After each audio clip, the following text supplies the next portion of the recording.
cardiovasculares.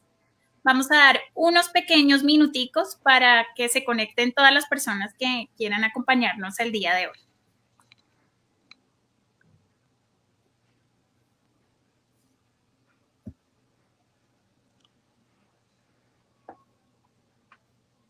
Buenas tardes para todas las personas que nos acompañan. Estamos dando unos minuticos para iniciar este live.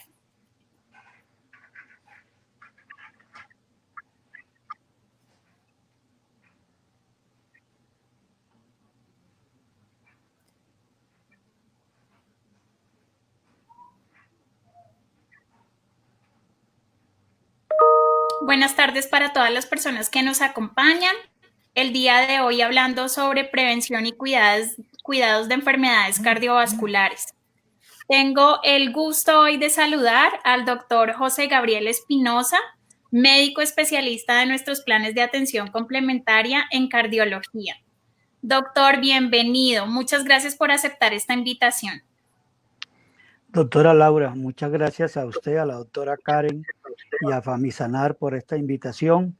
Yo les agradezco mucho. Ojalá podamos ayudar mucho a nuestros interlocutores. Muchas gracias por la invitación. Claro que sí, doctor. A todas las personas que nos acompañan los invitamos a participar con sus preguntas en nuestro chat y al final dejaremos un espacio para resolverlas. Bueno, doctor, entonces entremos en materia.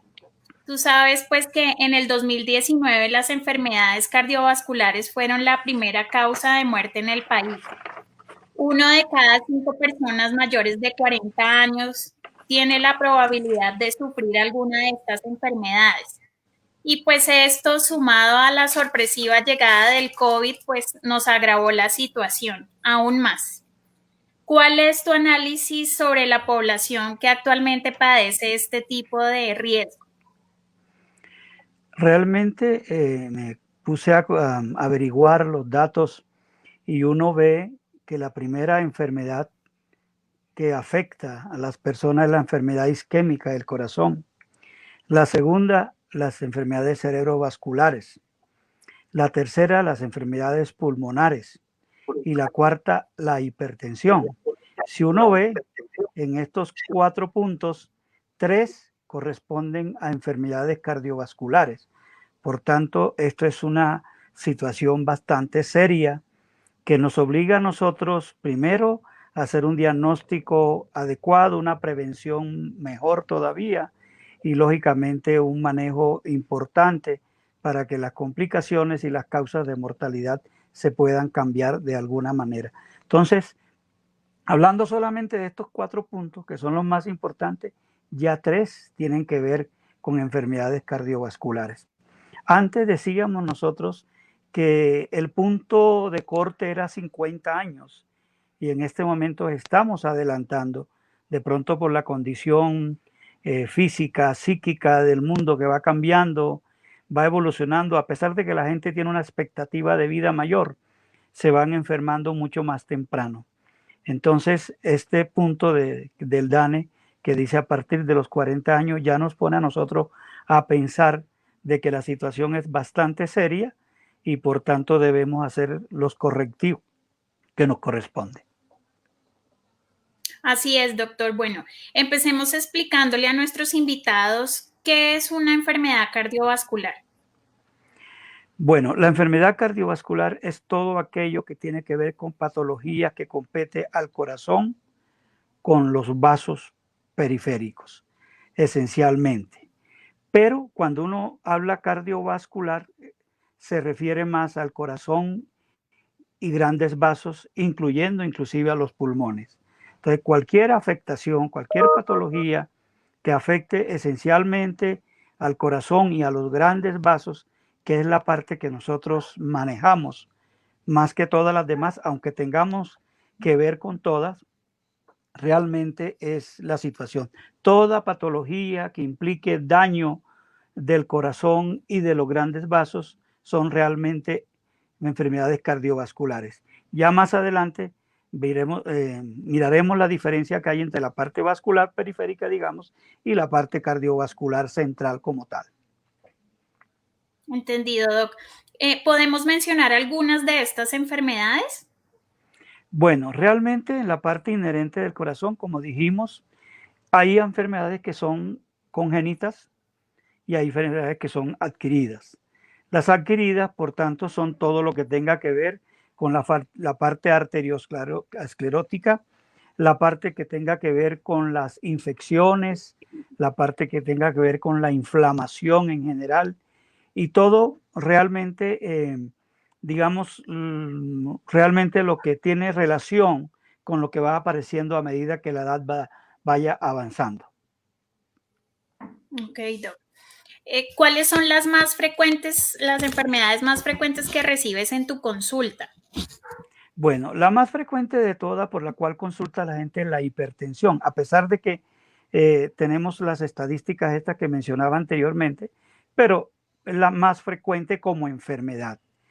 Pero el síntoma que generalmente más lo lleva a la consulta de la gente, síntoma como tal, es el dolor precordial. El dolor precordial tiene muchos orígenes, pero lógicamente que tiene que ver con el infarto, tiene que ver con la angina, las enfermedades inflamatorias del corazón y el dolor precordial es muy frecuente como razón de consulta, muy frecuente. Pero la hipertensión como entidad es la más frecuente de todas. Doc, tú hace un instante mencionabas pues que el rango etario cada día va disminuyendo más para tener riesgo de sufrir estas enfermedades. ¿Por qué crees que cada vez se acorta más la edad y la posibilidad de padecerlas? ¿Qué Sí, estamos haciendo mal? hay muchos factores. Eh,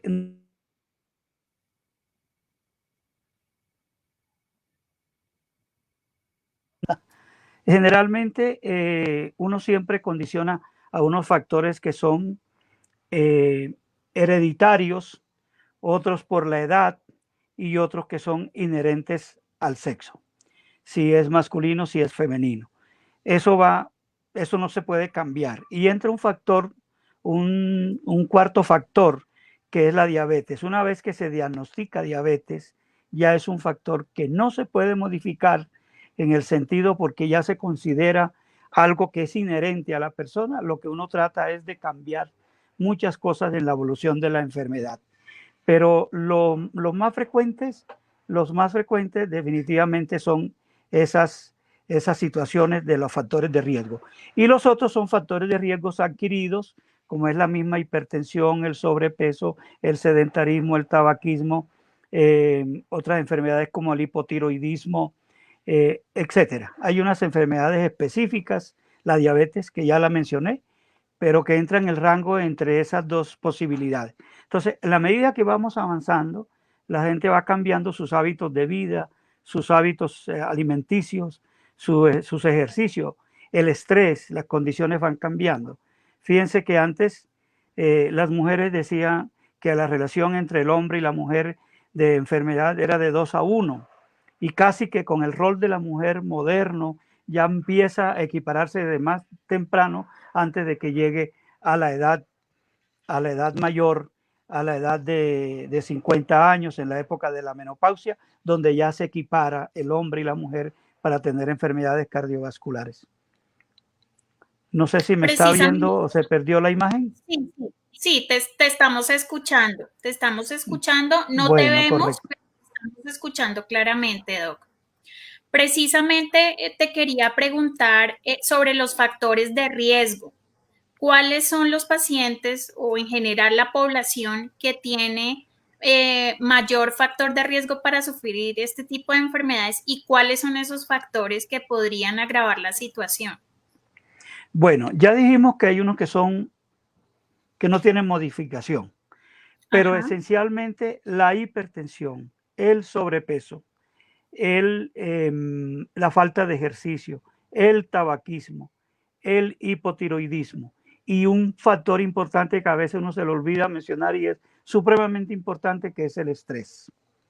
El El estrés. estrés juega un papel muy importante. Ok, Doc.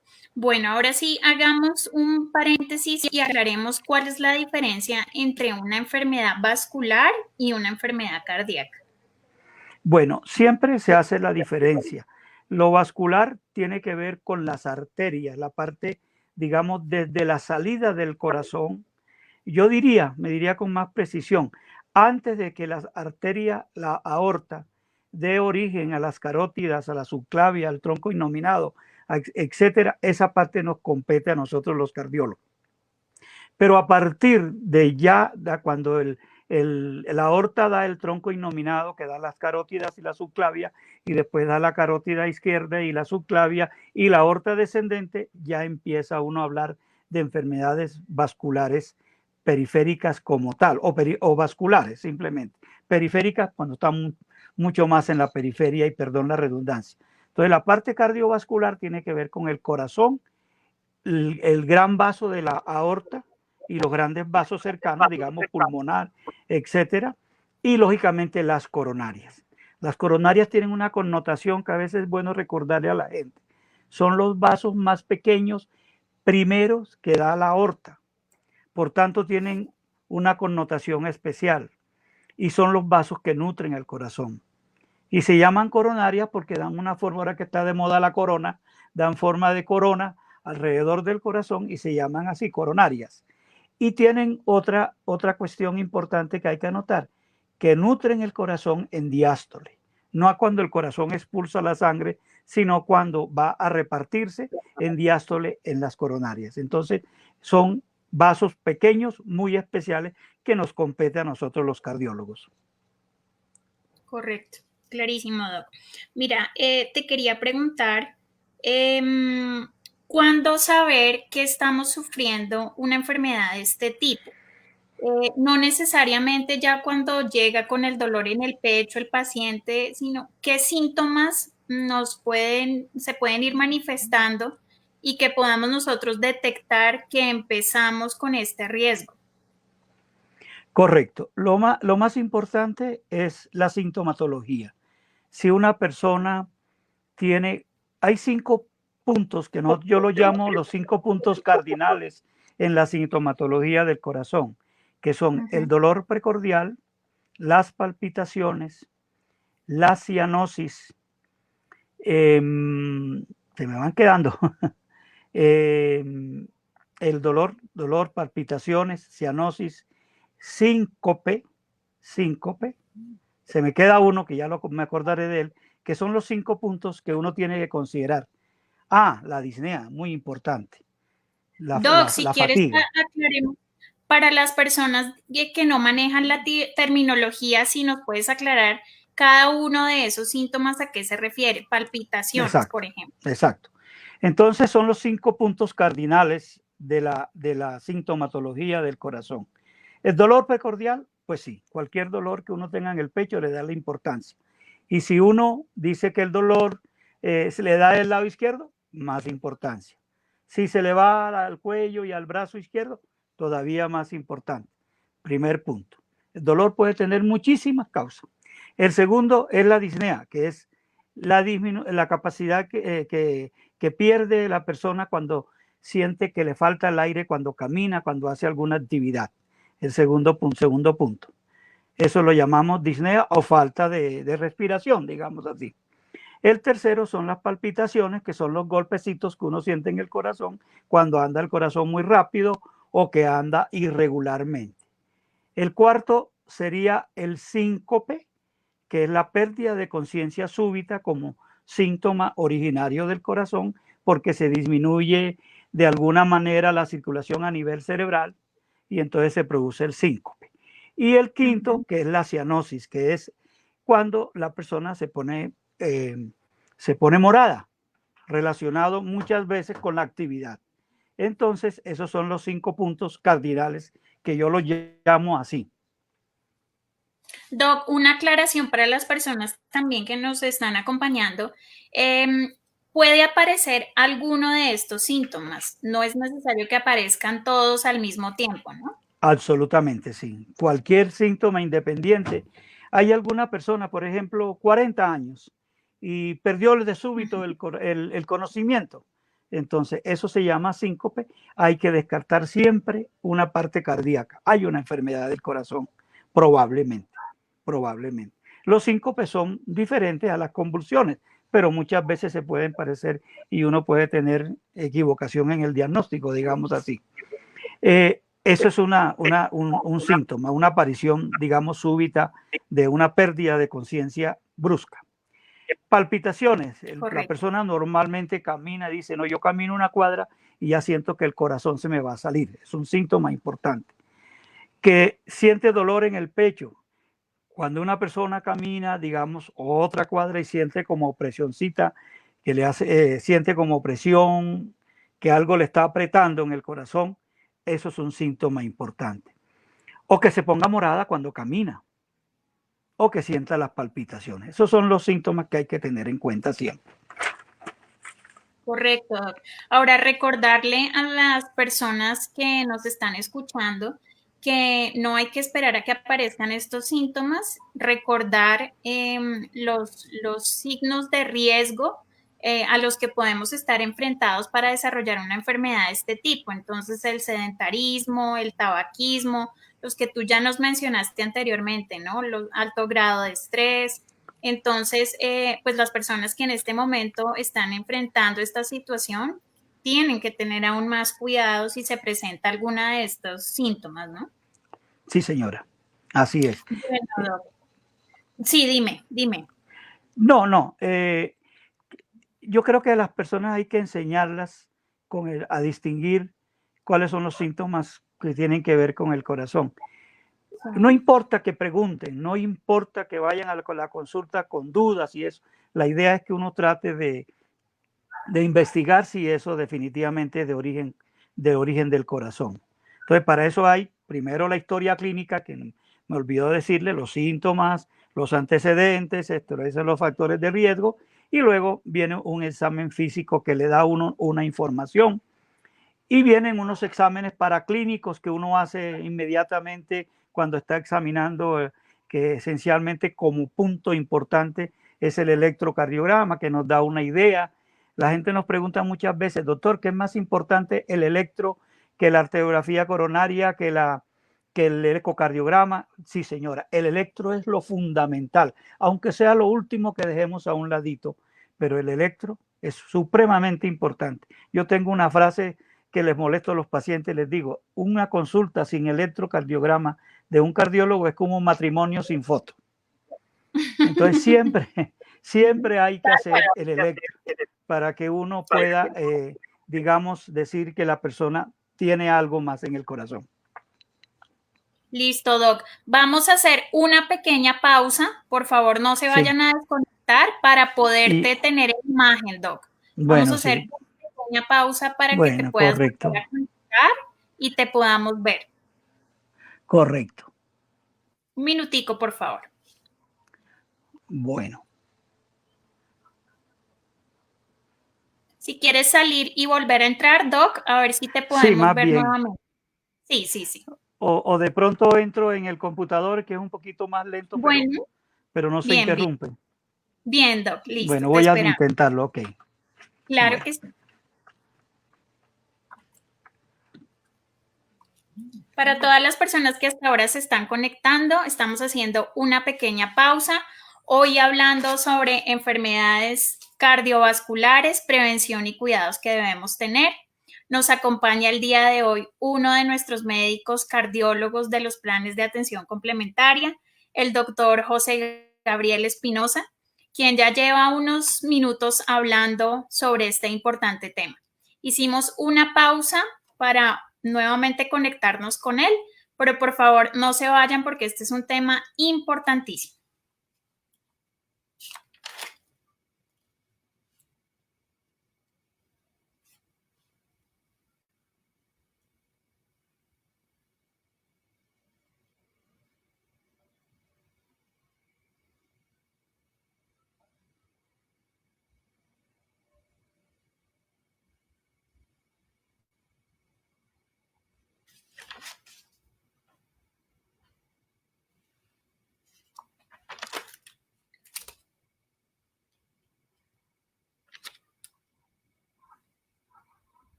Aquí estoy nuevamente. Qué pena Doc, qué bien, sí. Ya te vemos. Muchas gracias. Sí, Qué es que, bueno, Doc. Y bueno, de- bueno, miremos a ver, espero que no haya otra interrupción. vale, Doc. Entonces, recapitulemos un poco. Si nos puedes hacer un breve resumen de los aspectos más importantes como para las personas que no nos alcanzaron a escuchar. Bueno, esencialmente saber que la enfermedad cardiovascular es la más frecuente de todas y es la causa más frecuente de mortalidad en el mundo. Que la enfermedad cardiovascular tiene que ver esencialmente con la hipertensión, la enfermedad isquémica del corazón, las enfermedades cerebrovasculares. Que esto prácticamente nos da el tres cuarta parte de todas las enfermedades más importantes y más frecuentes. Segundo, que las personas, en la medida en que va pasando este mundo, esta vida, a medida que vamos llegando a los 40 años, nos vamos acercando más posiblemente a estar enfermo del corazón. Tercero, es más frecuente en los hombres que en las mujeres, es más frecuente la enfermedad cardiovascular. En la medida en que se va llegando a la época del climaterio, seguramente la enfermedad es igual en el hombre y en la mujer. Y a esto asumimos el punto de que la mujer, como va cambiando el rol de su vida, de su trabajo, se va equiparando cada día más al hombre. Cuarto, la sintomatología más importante, yo dije que eran 5 puntos cardinales o 5 síntomas cardinales, que son el dolor precordial, la falta de aire, que le llamamos disnea, las palpitaciones, la cianosis, o sea, el color morado de las personas que aparece con alguna actividad, y la última es el síncope, que, o sea, la pérdida súbita de conocimiento como causa cardiovascular. Básicamente eso. El otro punto, establecer los factores de riesgo. Dijimos que hay unos que son no modificables, como son la edad, el sexo femenino o masculino, la herencia. La herencia es muy importante. Y el cuarto, que sería la diabetes, que juega un papel importante entre los modificables y ya no modificables. Y los factores de riesgo más comunes, como son el tabaquismo, la hipertensión, el sobrepeso, el sedentarismo, el hipotiroidismo, el estrés, que son los más importantes de este punto de vista para definitivamente darle importancia. Hay una escala que conocemos todos, que es una escala de Framingham, que se hizo desde hace muchísimo tiempo. Uno puede entrar a cualquier parte del internet y averiguar escala de Framingham para establecer los riesgos que tiene una persona de determinada edad, con ciertos puntos que uno va anotando para decir si hay o no hay más probabilidades de sufrir las enfermedades. Correcto, Doc. Bueno, hablemos un poco ahora de las recomendaciones para las personas pues que están iniciando este tipo de enfermedades. Bueno, lo primero, diagnóstico esencial, preciso y exacto. Segundo, establecer la condición física, la condición de en qué capacidad física está la persona. La capacidad física uno la maneja esencialmente así. Las personas que no tienen ningún síntoma les decimos que están en un estado 1. Las personas que tienen síntomas cuando que no tienen síntomas con la actividad normal, eso decimos que están en 1, o sea que no tienen nada. Las personas que hacen síntomas con su actividad física normal ya empieza a considerarse número 2. Las personas que están en actividad física menos que la actividad física ordinaria y hacen síntomas ya lo llamamos 3. Y las personas que hacen síntomas en reposo, eso nos indica que la cosa ya es más delicada. ¿Por qué hago esta aclaración? Muchas veces la gente nos dice, mire, yo soy atleta, yo monto bicicleta y hago 100 kilómetros diarios, pero desde hace un mes, ya cuando empiezo a los 10 primeros kilómetros, yo me estoy fatigando, me estoy sintiendo mal. Entonces, fíjense que esa persona que es un atleta ya empieza a sentir síntomas. Diferente a una persona, digamos, sedentaria, que su actividad física es sentarse en el computador, escribir, o la actividad nuestra como médico, que de pronto no hacemos el ejercicio, etcétera. Entonces ya es muy diferente. Entonces esa parte hay que considerarla de manera importante. Y cambiar todos los factores de riesgo que pueden ser modificables hasta donde uno pueda. Controlar la tensión arterial, mejorar la capacidad física de ejercicio, dejar el tabaquismo, cigarrillo o a la persona que esté al lado que fuma, que se vaya para otro lado, etcétera. Y todo lo que tenga con enfermedades, digamos, metabólicas, sobrepeso, diabetes, hipotiroidismo, hay que cambiar y modificar eso. Correcto, Doc, clarísimo.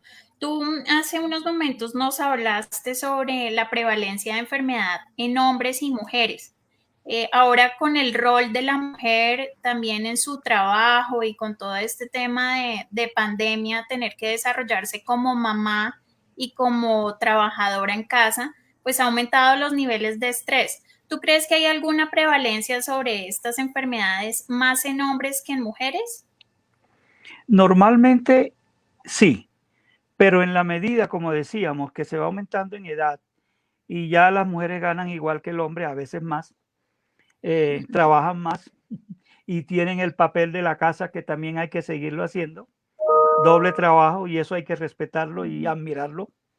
Entonces, de todas maneras, ellas están ya más cercanas a nosotros y pueden estar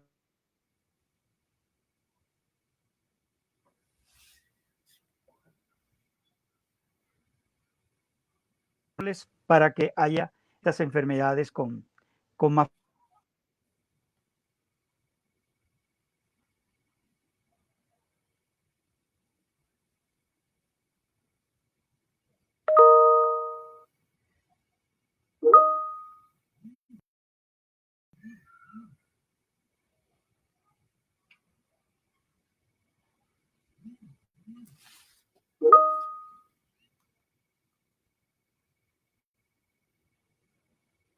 Bueno, tenemos algunos problemas técnicos con el doctor Espinosa.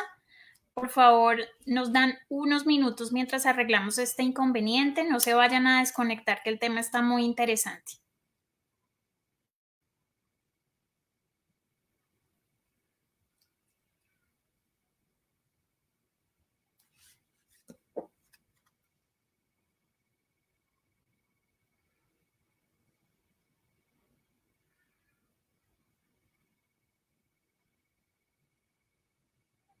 Para todas las personas que recién se conectan, les damos la bienvenida y les recordamos que el día de hoy estamos hablando sobre prevención y cuidado de enfermedades cardiovasculares, y para eso hemos invitado al doctor José Gabriel Espinosa, médico de nuestros planes de atención complementaria, quien nos está amablemente ilustrando sobre este tema tan importante. Tenemos unos problemas técnicos, pero por favor no se desconecten, que en breve continuaremos con él.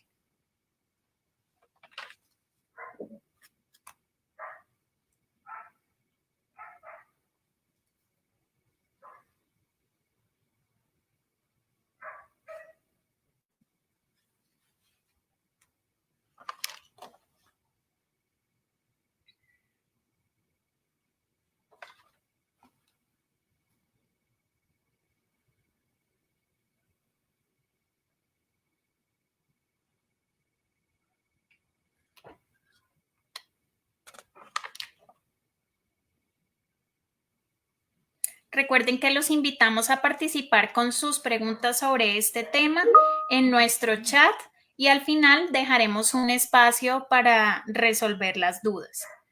Hoy hablando sobre prevención y cuidado de enfermedades cardiovasculares.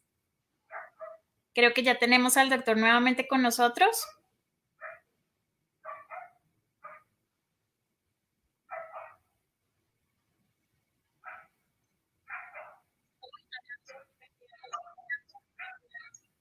Doc, ¿nos escuchas?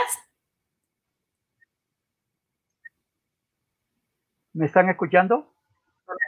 ¿Te escuchamos? ¿Nos ¿Sí escuchas me bien? escuchan? Sí.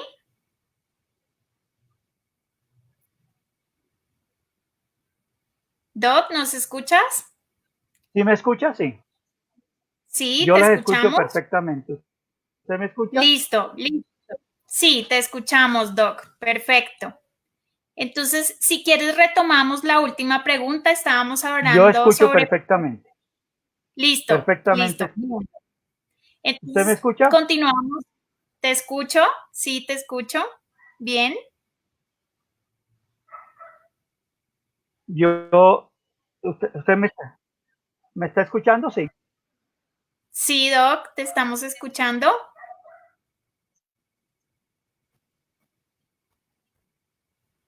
Ok.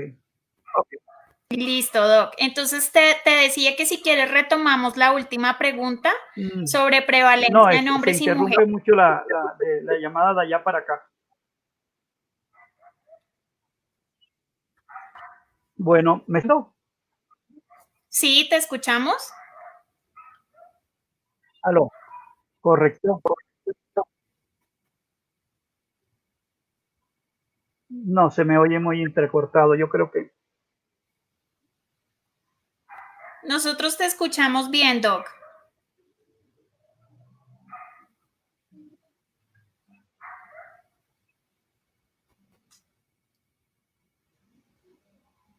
no, se oye recortado de allá para acá. Voy a entrar nuevamente. Bueno, Perfecto. bien. Bien, entonces Ok. te esperamos Entonces, nuevamente. hablamos de la que hay entre hombres y mujeres y realmente los volvemos a lo mismo, lo que dijimos, ¿no? En la medida que la mujer va avanzando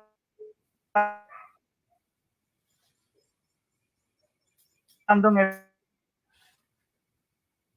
Doc, mira, no te estamos escuchando. No sé si de pronto quieres conectarte nuevamente desde el celular, a ver si la señal mejora.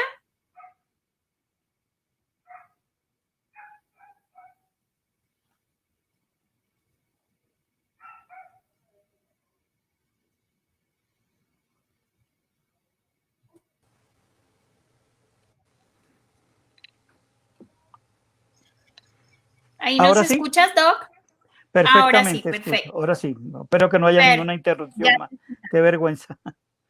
Bueno, Tranquilo, Doc, no te preocupes. Continuemos.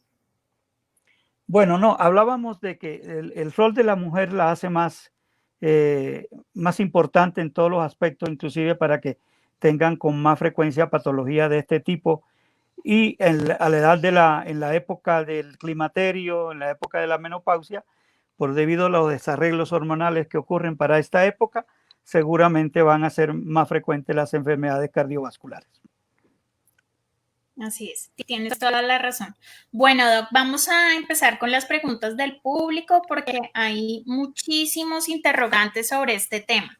Sí, señor. Entonces, la primera pregunta es, ¿posible cursar hipertensión cuando se tiene menos de 40 años?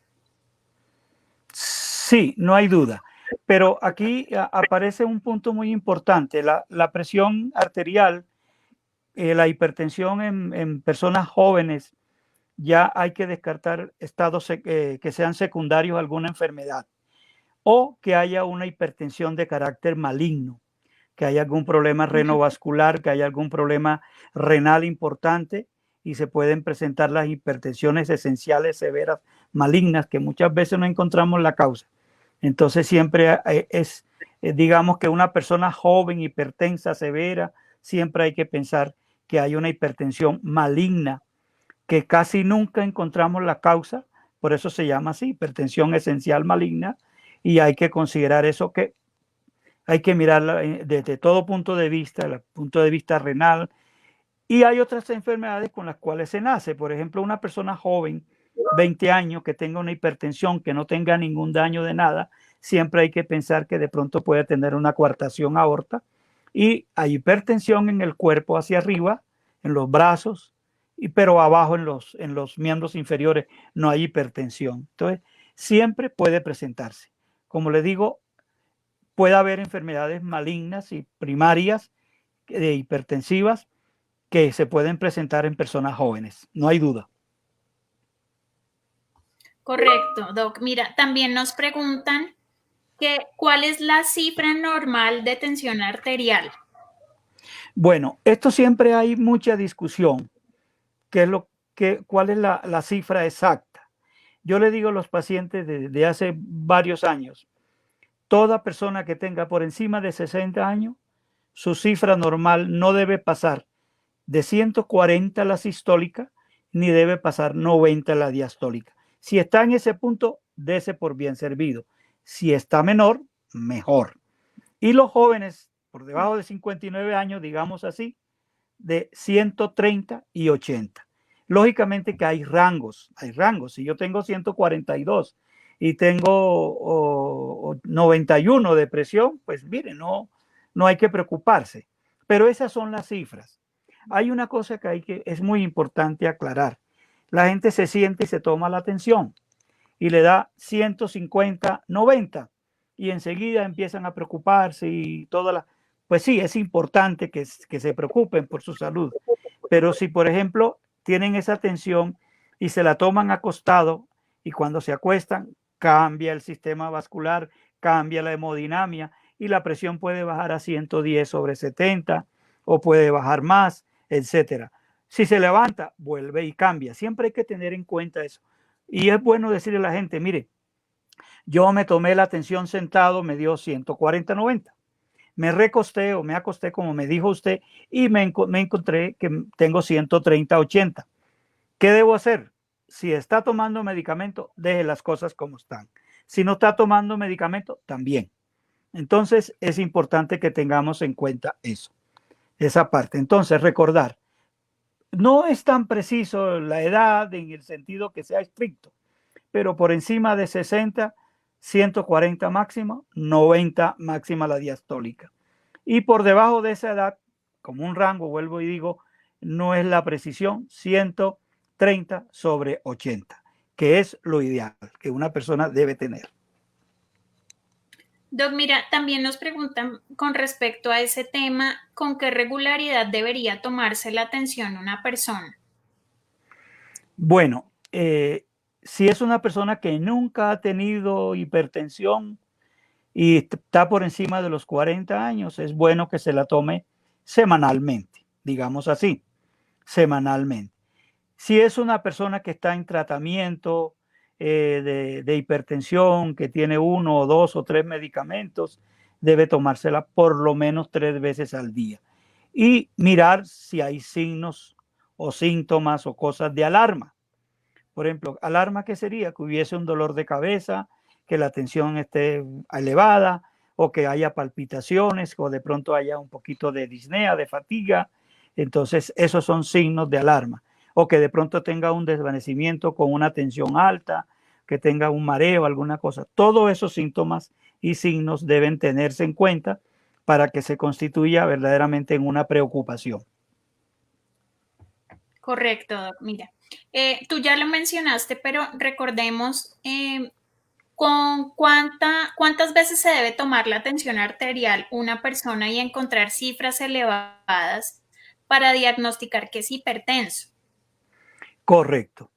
Esa es una buena pregunta en el sentido porque si yo me tomo la tensión hoy y tengo 145, 95 y me la tomo aisladamente, yo digo, bueno, pero para que yo considere que eso sea hipertensión y sea la primera vez que me la tome, necesito tomarla en las distintas posiciones. Siempre recordar, tómesela sentado, bien relajado, acuéstesela, tómese la tensión, vuelve, opérese unos 10 minutos acostado, tómese la atención y cuando se levante, vuelve y toma la atención. Si yo tengo esa información que el paciente me dice, mire doc, yo me tomé la atención sentado, después me acosté y me la tomé 2 veces y después me senté y me dio esto y persiste elevada. Entonces uno dice, aquí verdaderamente hay algo que nos indica que hay hipertensión arterial. Como les digo, por la edad. Hay que relacionar siempre la edad. Entonces, lógicamente que muchas veces nosotros hacemos algo que no es correcto, enseguida dar medicamentos y dar cosas y eso no está bien. Primero establezcamos que nosotros dándole una dieta bajita en sal, diciéndole al paciente camine un poquito más, haga ejercicio, siga tomándose la atención y con unas 2, 3 visitas que uno verdaderamente confirme que hay hipertensión, pues hombre, sí hay que establecer un manejo, llámese un manejo físico dieta, ejercicio, cambios de hábitos normales, lo que normalmente se tenga, etcétera, o iniciar medicamentos. Esa es la situación. Pero debes tener uno mucha consideración al respecto. ¿Por qué? Porque muchas veces nosotros tratamos a los pacientes de una vez con medicamentos y el paciente regresa al consultorio, doctor, usted casi me mata. ¿Por qué? Porque la presión se me bajó a 90, 60 cuando me tomé el medicamento. Entonces, todas esas cosas hay que hacerlas. Lógicamente, hay otros elementos diagnósticos. El mapa ayuda muchísimo, sobre todo para manejar la tensión, para ver si hay hipertensión, sobre todo en los momentos en que uno no se la toma normalmente, dormido. Normalmente cuando uno está acostado, dormido, la tensión tiene unos descensos, digamos que se llaman descensos nocturnos normales, que son aceptables. Eso es normal. Pero puede haber un descenso muy exagerado y uno está tratando a un paciente y dice, mire, aquí hay algo mal. Usted cuando está dormido, la tensión ya no es 120-80, sino 40-20, por decir algo. Es una exageración, pero hay que mirar todas esas cosas. La prueba de esfuerzo no solamente se hace para estudiar angina o enfermedad coronaria, se hace para capacidad física, para ver cómo se comporta la tensión arterial y cómo se comporta la frecuencia cardíaca, además de la enfermedad isquémica. Por eso es bueno cuando uno manda una prueba de esfuerzo que no solamente la va a mandar para estudiar enfermedad isquémica, sino para saber si la persona hace hipertensión con el ejercicio. Básicamente esos son los puntos importantes que hay que considerar. Correcto, Doc, súper claro. Mira, también nos preguntan que se ha hecho mucho énfasis sobre las personas que tienen enfermedades de este tipo y que pueden sufrir COVID. ¿Por qué agravan estas preexistencias el estado de salud cuando aparece COVID? Bueno, yo estaba revisando hoy un punto y había, si hay enfermedades, el COVID afecta a los pulmones, el intestino, la parte renal, el cerebro, el endotelio, todo. Entonces, si una persona está joven, que no tiene ninguna enfermedad, ni tiene ningún compromiso endotelial, ni tiene hipertensión, seguramente su reacción hacia este germen, hacia este bicho, como dice mi nieta, dice bicho, eh, si se presenta eso, seguramente su reacción a esta injerencia de este virus va a ser de una manera, digamos, aceptable, normal, entre comillas, y esa persona no va a tener problemas. Pero si una persona tiene una hipertensión de vieja data, de larga data, tiene problemas coronarios, donde tiene enfermedad coronaria, mejor dicho, tiene problemas arterioscleróticos, tienen placas ateromatosas, tienen afección de los pulmones, de los riñones, etcétera, su reacción no va a ser igual, porque su sistema de respuesta a la injuria externa va a ser mucho diferente, más diferente a la que una persona normal, va a ser completamente diferente. Por esa razón, todas las personas que tienen hipertensión, que tienen enfermedades pulmonares crónicas, que tienen enfermedades renales, llámese insuficiencia renal o las mismas infecciones crónicas, que tengan diabetes, que tengan problemas gastrointestinales crónicos, seguramente van a tener una reacción muy diferente y su evolución va a ser bastante complicada. Por esa razón, entonces, cada uno responde según las enfermedades que tengan, y si tiene 2 o 3, pues peor. Va a tener una reacción a la respuesta inflamatoria más exagerada. Todas las sustancias que se producen cuando hay una infección o un estímulo antigénico, digamos así, va a ocasionar una respuesta más complicada. Esa es la realidad. Por eso el paciente hipertenso, el paciente crónico renal, el paciente coronario, el paciente pulmonar, el paciente con problemas gastrointestinales crónicos, inflamatorios, etcétera, debe cuidarse mucho más que la persona que no tiene nada. A esto agrego un punto que siempre nos llama la atención, y es que las personas que están más expuestas, el caso de los médicos de cuidados intensivos, anestesiólogos, los que entuban el paciente, los que están pegados, ellos tienen una digamos, una relación más directa, más importante con el germen. Y probablemente, por más sanos que estén, pueda haber una reacción también más fuerte. Por esa razón muchas veces nos llama la atención, ¿no?, que se nos murió un médico de 32 años que no tenía nada. Entonces realmente hay que mirar esa parte. Muchas gracias, Doc. Mira, hay tantas preguntas, las personas están muy contentas por este tema, te agradecen muchísimo. Lamentablemente se nos va agotando el tiempo. Sí te quiero pedir que nos hagas como un relevante de los aspectos que consideres más importantes para que se lleve nuestro público. Bueno, importante. Consideren que es una persona tiene antecedentes de familiares jóvenes enfermos del corazón o hipertensos. Consideren ese punto como un factor de herencia que hay que tener en cuenta. Hago una acotación aquí. Tuve una paciente hace poquito, precisamente de Famisanar, del plan complementario, que consultó porque ella tenía alguna sintomatología. Su hermano menor había muerto súbitamente y un familiar, otro hermano, había tenido problemas. Empezamos a hacer todas las cosas, pruebas de esfuerzo y todo negativo. Por último, me tomé la atribución, digo, mire, hagamos con esta importante consideración hereditaria, hagamos un examen que se llama angioTAC coronario, que es un examen que no se hace siempre, si no se hace, y efectivamente se hizo y salió con lesión importante, y ella se le colocó un stent, y está muy bien. Hoy precisamente la vi, por eso traigo a cotación ese punto.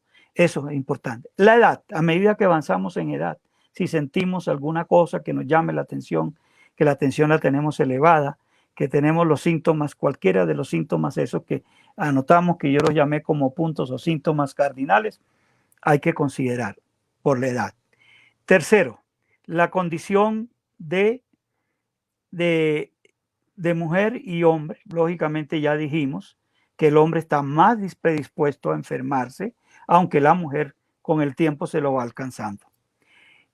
El cuarto punto, la parte diabética. Si una persona tiene estado prediabético, hablemos así, que tiene azúcar relativamente alta, pero no es diabético en la condición de diabético como tal, siempre nosotros consideramos que esa persona tarde o temprano va a desarrollar una diabetes. ¿Qué llamamos el paciente prediabético? Ese que está entre 110 y 126 de glicemia. Ese paciente hay que trabajarlo mucho, porque en un tiempo no muy lejano va a desarrollar la diabetes, y la diabetes es un estado proinflamatorio muy importante que produce enfermedades isquémicas de todo tipo, cerebrales, renales, ojo, corazón, etc. Entonces, esos 4 puntos. Si tenemos hipertensión, ya considerando el estado de la hipertensión, ya dijimos los puntos. Lógicamente que son, digamos, hay unas precisiones, pero para que la gente en la práctica lo entienda, la cifra por encima de 60, 140, 90, ahí está bien. Y menores de 60 años, 130, 80, está perfecto. Eso no quiere decir que juguemos en el rango de esas cifras que mencionamos. Considerar la hipertensión, que hay que manejarla, más cambiando la calidad de vida, cambiando todo, alimentación, ejercicio, todo eso, que los mismos medicamentos. Si tenemos algún problema dismetabólico, llámese hipotiroidismo, llámese cualquier estado de la hipercolesterolemia que se me había olvidado, el estado de colesterol alto, todas esas cosas, el sedentarismo, el cigarrillo, el estrés, todo eso tenemos que modificarlo. Entonces, recordemos los 5 síntomas cardinales relacionados con todas estas cosas, y con base en eso le damos una información al médico un poquito más completa. Si a nosotros los pacientes nos enseñan primero sobre su enfermedad y nos enseñan qué sienten, qué tienen, eso nos ayuda muchísimo. Muchas veces la gente perdone, voy a decir una grosería, nos tiran un electro, no, a mí me mandaron porque este electro salió anormal. Pues para nosotros muy bueno, porque tenemos una consulta y trabajamos, pero muchas veces el electro está normal y no hay nada, por decir algo. Entonces siempre lo más importante es la historia clínica y toda la parte esta de que consideramos de factores de riesgo, modificables y no modificables. Doc, pues qué placer haberte tenido con nosotros. Realmente te agradecemos muchísimo. Qué conversación tan amena, qué cantidad de conocimientos que recordamos y aprendimos. Esperamos tenerte pronto con nosotros otra vez. Cuando quieran, estoy dispuesto y para mí será un placer y un honor. Y gracias por tenerme siempre en su equipo. Ya llevo bastante tiempo, llevo como 25 años desde que empezamos. Entonces yo les agradezco mucho que me tengan en cuenta también para estas cosas y ayudar a la gente en lo que más podamos. De eso se trata. Así es, doctor. Muchas gracias a todas las personas que nos acompañaron. Mil y mil gracias. Recuerden que si cuidan su corazón, prolongan su vida. Y vamos a dejarles recomendaciones en el chat de este evento frente a la prevención de enfermedades cardiovasculares. Muchas gracias a todos, un abrazo y nos vemos en otra ocasión. Chao. Muchas bendiciones, muchas gracias.